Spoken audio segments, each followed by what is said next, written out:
chiamo Giona Mario e sono agricoltore perché mio padre insomma, me l'ha un po' tramandato, diciamo.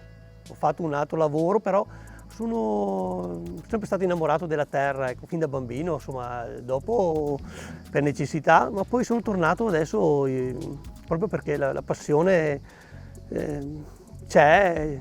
Io sono Orlandi Anna Maria e vengo spesso qua in campagna a aiutarlo nei momenti liberi oppure me li ritaglio, oppure nei momenti che c'è un po' più bisogno, vengo spesso in azienda ad aiutare. Mi piace venire, mi piace stare fuori e vengo volentieri. Ma poi lei viene anche dalla tradizione, perché il padre, il bisnonno anche avevano cantina.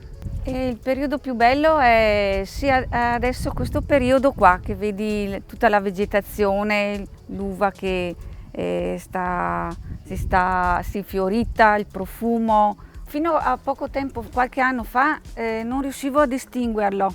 Cioè lui mi diceva, senti che profumo, c'è l'uva in fiore, ma invece quest'anno l'ho sentito tantissimo. No, è molto aromatico, veramente. Ma non è aromatico. Sì, ma insomma, le dolci, stiamo per dire. Sì, è un profumo dolce, quello sì. La terra, come diceva mio padre, ti fa vivere, ti fa tutto e dopo ti mangia.